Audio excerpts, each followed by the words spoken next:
budget that's built on a foundation that already exists. So if you go out and talk to the private sector, you will see that there is a construction boom that's going on.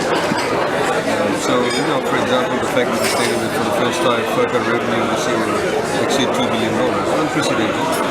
One of the reasons why that is happening, of course, is because of the economic activity that's taking place. So obviously there's economic activity, you collect more VAT, you collect more taxes. And if you go and talk to the engineers and architects there, contracting companies, construction companies, they'll all tell you that there's a boom. So it's not ambitious in the sense that you're saying, but it's a stocktake of reality on the ground. And so it's predicated on the stocktake reality, but also it's building on the already foundation that has been set on, and indeed was put in place about 2-3 years ago. The budget's drive is to actually address the fundamentals, which we have been doing, but now goes deeper into it. In the same way, for example, I mentioned that we had discussion with FNPF about having purpose-built government departments. If you look at most of the government departments that we occupy in, these were leases signed by previous governments, 20-year leases, 15-year leases. If you look at where the Public Works Department is, it's located in an old cinema with hardly any windows. The kind of morale it creates, obviously, for the staff is not very good.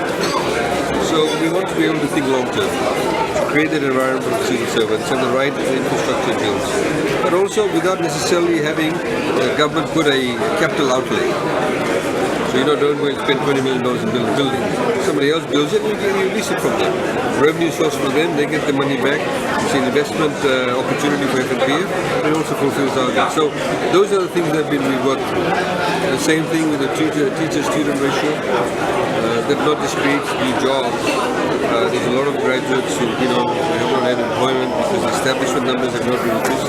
So they'll have new jobs, but also creates a better learning environment. It's more fundamental. And I think, unfortunately, most of the analysis that takes place, whether by journalists and other commentators, is what we call the sort of surface kind of analysis. Oh, you got this much money, so how did you get that? Not looking at, well, hang on, what is the purpose of this? Why is it doing it? What will be the end goal? And I think that's what we're trying to get people to think about. And we hope that you also think like that, because you can't just simply judge things, say, oh, they gave 15 here, 10 there, and that's it. What is the purpose of that? So